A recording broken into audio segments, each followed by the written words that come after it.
Yeah, bro. He better than a lot of people. Who you think he better than be him? We here now. Everybody, except for SGA. He's the best player in out east. You taking him over Jason Tatum? Yeah. You taking him over Jaylen Brown? Yes. 100. I can't wait to get on that nigga. Yes. I'm with you. All right, Jason, Jalen. JT, you know he's my guy. Jalen Yes. Brunson. You got him over Cade. Jalen Brunson? Now, that's been an argument. They said they gave Cade the crown too early over JB, and he had a success Cade, yet. Going back, Cade. I'm rolling, bro. They got you fucked up, bro. The shit that you had to go through all year with these niggas, shout out to the Pistons, bro. But to come back from 3-1, I knew I wasn't tripping. I'm like, bro, that, because we damn near highlighting what Boston, you know what I mean, how they crumbled against the Philly, but god damn, bro, that nigga ain't Tobias Harris. We look like, damn, Tobias still got it in him. Pause. That's crazy. Yes, that is. That's I was letting you go, man. You was cooking, man. I had a good weekend, cuz. My bad. I had a good weekend. But I'm just saying, man, it's kind of crazy that he got to really, like, damn near average 40, and he damn near doing it, bro. Yeah. JB kind of got to do that, too, though. He don't. Bro, this though. nigga He was right there at the 2 seed, too. Bro, He got Cat. OG can score something. OG for sure. My Mike mama, Malcolm Bridges is supposed to get you 15. Yeah. You got Maybe it was Cat. supposed to. Yeah. You know what I'm saying? Niggas is supposed to. Like, it's him. So far as scores, him and my boy JD. And JD was not the best in that Orlando series. Cade cooked, bro, for sure. I'm just trying to make the debate. I'm just trying to I'm make just sure saying, like, shit, look at, and that's what I'm saying, bro. JD, he had a rough series, and Cade still, like, figured out a way, like. Yeah. So you got Cade, the best player in the East. For sure, And bro. Mook said this last week. He said that 45-point performance, they needed all that from Cade. Like, they had to have every bucket. Like, Just, I feel like he's just more important than everybody else. I'm just cooking straight Detroit Piston videos. But, Club 520 podcast, and you kind of know the podcast. Remember when talk radio came to TV with First Take and all that? It's got to the point where now, we make shock comments is what sell. Buzzwords what sell online. That's what move the needle. That's what get you in the algorithm. That's what get you in the Google Trends, which Google own, YouTube own pretty much damn near everything, right? And they saying that Cade is the best player in the East. We talk about best players. A lot of times they come to, he hasn't won a championship or they're champions, and B-Hen, hilarious. Great follow on X.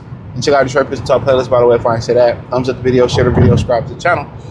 He make a great point. He said he stands out because you're looking at what he got on the offensively, and when you gotta have it, he delivered. There's not too many more pressure points than being down 3-1 and you the number 1 seed. There's no excuses about the collapsed lung. There's no excuses about the lung. And then when you have to have 45 and you get 45, they need every one of those buckets, and you deliver in a lot of the big moments. You deliver in those big moments. Hey, that's the thing about it. You start to get that reputation, and then I think people starting to see his game, and the NBA should be ashamed of him this year, bro. They should be ashamed that they didn't put Cade more on Front Street. But I told y'all, they have a vendetta against the city of Detroit because it was once a proud white city, and it turned into a black proud city. It's not even so much about the riots. That's the vendetta they have against Detroit. But they don't want to put them on Front Street, don't want to put them on TV. And Detroit Pistons should be on TV. Okay? And I think people say, oh man, I think it's shock. I think it's shock in that category too. That people like, damn, he that good? Like, yeah. I mean, he came here that good. It's just injuries that slowed that ass down. But the change of pace, the size, the burst in athleticism, how smooth the game is, how when you gotta have it, when the chips are on the table and you gotta have it, he delivers. He delivers. 3-level score, shoot the 3, post up, mid-range, floater, in at the rack, finish above the rack. You can put any guard next to him. You can put any guard next to him. If you want to put a 3-and-D guy next to him, cool. You want to put a guy like Chris Paul next to him, a true point, cool. He can really go get buckets. You want to put a combo guard like AJ Ivey, it was starting to work. He got injured. It doesn't matter. It doesn't matter. You know? So, I mean, you know, I think people are, the first thing it is they're shocked.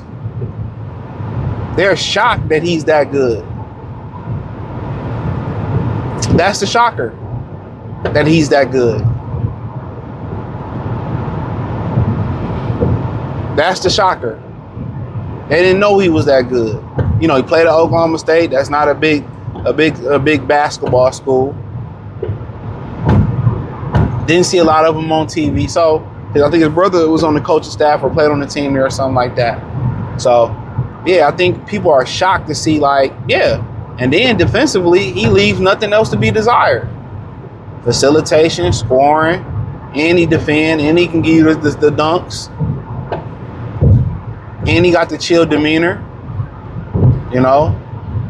And he lead the team.